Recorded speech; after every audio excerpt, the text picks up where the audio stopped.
हम में से मैक्सिमम स्टूडेंट्स ये चाहते हैं कि हम कम टाइम में मैक्सिमम आउटपुट दे सकें और मोस्ट प्रोबेबली आपने इससे पहले भी इस टॉपिक को यूट्यूब में सर्च किया होगा और वहां पर आपकी सर्च में प्रोफेसर मार्टी लॉब डेल की यह वीडियो जरूर आई होगी। लेकिन हम में से मैक्सिमम स्टूडेंट्स ने शायद यह वीडियो नहीं देखी, क्योंकि या तो हमें यह वीडियो बहुत लंबी लगी थी, जो कि एक्चुअल में है भी, यह ऑलमोस्ट 1 घंटे की वीडियो है, या फिर क्योंकि यह वीडियो इंग्लिश में थी तो आज की यह वीडियो में मैंने इस 60 मिनट की वीडियो को 10 मिनट में कंडेंस किया है। वैसे इस वीडियो पर एक बुक भी लिखी जा चुकी है जो कि 37 पेज की है, जो ऑलमोस्ट इसी वीडियो की एडिशन है। तो सबसे पहले हम बात करते हैं कि डॉक्टर मार्टी लॉब डेल है कौन। तो प्रोफेसर मार्टी ने 40 साल तक पियर्स कॉलेज में कॉलेज स्टडी स्किल्स और साइकोलॉजी पढ़ाई है और इस वीडियो में उन्होंने स्टडी की सबसे बेनिफिशियल स्ट्रैटेजी और लर्निंग टेक्निक्स को डिस्कस किया है। तो आइए शुरू करते हैं इस वीडियो की 7 स्ट्रैटेजी से। स्ट्रैटेजी नंबर 1 बोलती है कि पूरे स्टडी सेशंस को छोटे छोटे सेशंस में तोड़ो। मार्टी डेल बोलते हैं कि एक एवरेज स्टूडेंट पढ़ाई करने के 25-30 मिनट के बाद थक जाता है। कोई थोड़ा ज्यादा स्टूडियस स्टूडेंट होगा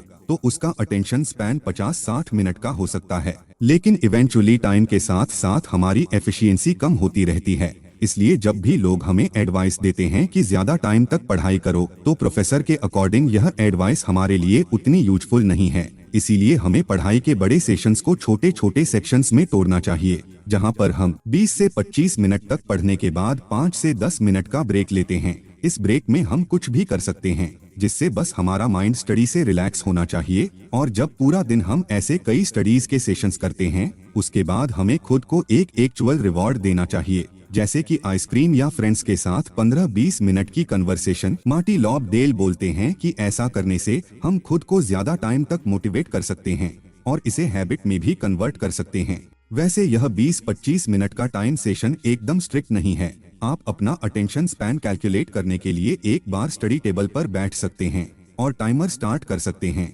और जिस वक्त आपको लगता है कि मुझे समझ नहीं आ रहा कि मैं पढ़ क्या रहा हूँ, उस टाइमर को स्टॉप करके देख सकते हैं कि आपका अटेंशन स्पैन कितना है। और मान लीजिए कि वह अटेंशन स्पैन 45 मिनट का आता है, तो आपको हर बार 45 मिनट्स के बाद ही ब्रेक लेनी है। स्ट्रैटेजी नंबर 2 कहती है कि एक ही जगह पर रोज स्टडी करो। यह एक फैक्ट है कि हमारा एनवायरनमेंट हमारी विल पावर से ज्यादा स्ट्रांग है और हमारा मूड और इवन बिहेवियर भी एनवायरनमेंट के अकॉर्डिंग चेंज होता रहता है। आपने नोटिस किया होगा कि काफी देर तक अगर हम अपने फन लविंग फ्रेंड्स के साथ रहें, तो हमारा भी मन करता है कि हम भी मस्ती करते रहें और टेंशन लेने का कोई फायदा नहीं है।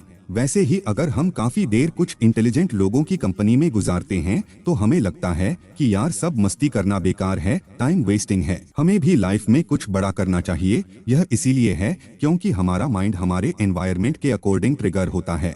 और यह टेप भी इसी कॉन्सेप्ट से रिलेटेड है कि अगर आप बेड में पढ़ोगे तो हमारा माइंड हमें थोड़ा सा नींद की तरफ ट्रिगर करेगा। वैसे ही हम अगर लाइब्रेरी में पढ़ते हैं तो हमारा माइंड हमें स्टडी की तरफ इंक्लाइन करेगा। इसीलिए जब हम एक ही जगह पर पढ़ते हैं तो हमारा माइंड उस जगह को स्टडी के इमोशंस के साथ जोड़ देता है। इसीलिए जब भी हम सेम जगह पर स्टडी करेंगे तो वहाँ पर हमारी एफिशिएंसी दूसरी जगहों के कंपैरेटिवली बेटर होगी, क्योंकि हमें एनवायरनमेंट के साथ फाइट नहीं करनी पड़ेगी, बल्कि एनवायरनमेंट भी हमारे माइंड को हमारे गोल्स की तरफ इंक्लाइन कर रहा होगा। थर्ड स्ट्रैटेजी कहती है कि स्टडी एक्टिवली। हर बार अपने से पूछो कि मैं क्या पढ़ रहा हूँ। या तो जो आप पढ़ना चाहते हो वह फैक्ट है या फिर कोई कॉन्सेप्ट है। फॉर एग्जाम्पल, अगर मैं आपको बोलूं कि ह्यूमन की सबसे छोटी बोन का नाम क्या है, तो यह एक फैक्ट है जिसके लिए हमें सिर्फ मेमोराइजेशन की रिक्वायरमेंट है। लेकिन अगर मैं आपको बोलता हूं कि हार्ट कैसे काम करता है, तो यह एक कॉन्सेप्ट है। अब जो कॉन्सेप्ट है वह ज्यादा इम्पोर्टेंट है फैक्ट्स से, क्योंकि जब हम अच्छे तरीके से किसी कॉन्सेप्ट को समझ लेते हैं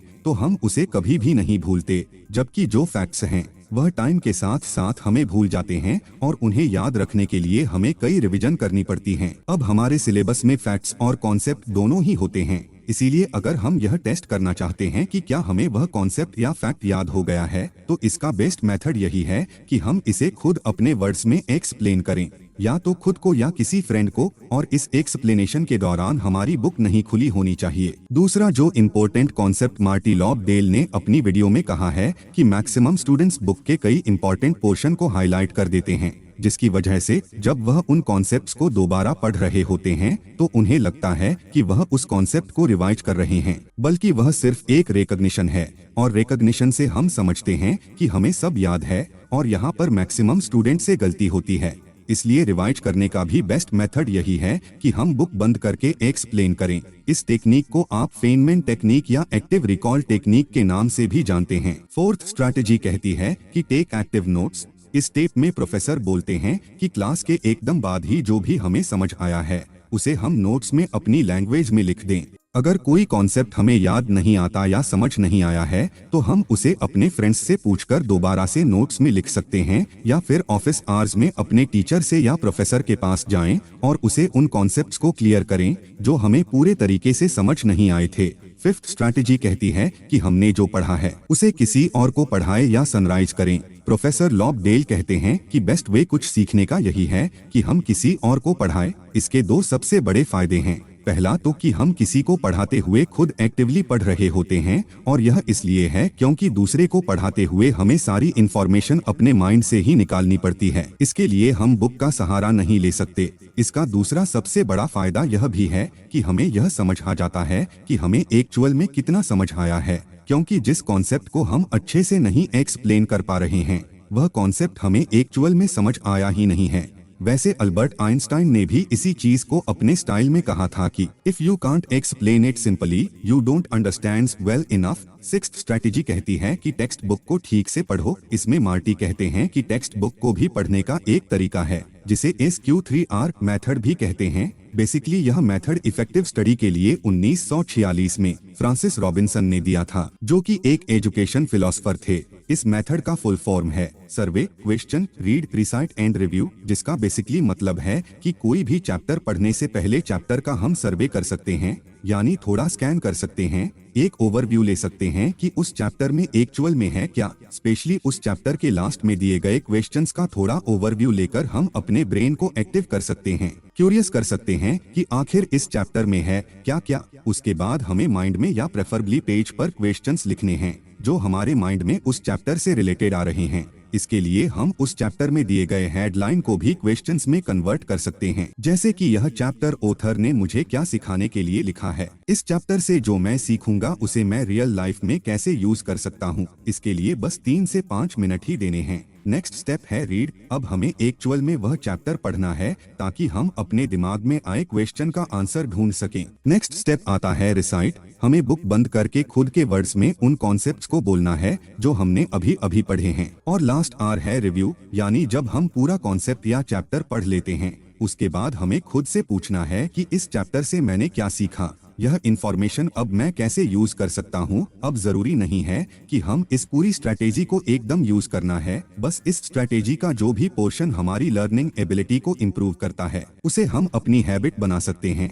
सेवंथ स्ट्रैटेजी कहती है कि फैक्ट्स को लर्न करने के लिए हम नेमोनिक्स भी यूज कर सकते हैं। अब क्योंकि फैक्ट्स में कोई कॉन्सेप्ट नहीं है और इसीलिए इसे मेमोराइज करना भी थोड़ा डिफिकल्ट हो जाता है, इसीलिए मार्टी लॉब बोलते हैं कि इसे रूट मेथड से मेमोरी करने के बजाय हम और मेथड को भी मेमोरी सेशन के लिए यूज कर सकते हैं। जैसे कि एक्रोनेम इसका एग्जाम्पल है VIBGYOR, violet, indigo, blue, green, yellow, orange, red. अब क्योंकि जो भी हम पढ़ रहे हैं वह पहले भी बहुत लोग पढ़ चुके हैं, इसलिए उन्होंने किसी लिस्ट को या सीक्वेंस को याद करने के लिए एक्रोनेम्स बनाए होते हैं, जिसे सिर्फ हमें इंटरनेट से ढूंढकर याद करना है, या फिर हम इमेज एसोसिएशंस को भी यूज कर सकते हैं। बस जिस कॉन्सेप्ट को या फैक्ट को हम याद करना चाहते हैं उसे स्टोरीज या इमेजेस की टर्म्स में इमेजिन कर सकते हैं। जितनी इमोशन बेवकूफ भरी इमेजेज हम इमेजिन करेंगे उतना ही ज्यादा हमें याद रहेगा। तो दोस्तों ये थी वो 7 स्ट्रैटेजी। अगर वीडियो पसंद आई हो तो लाइक करिए और सब्सक्राइब करिए ऐसे ही और वीडियोस देखने के लिए। जय हिंद।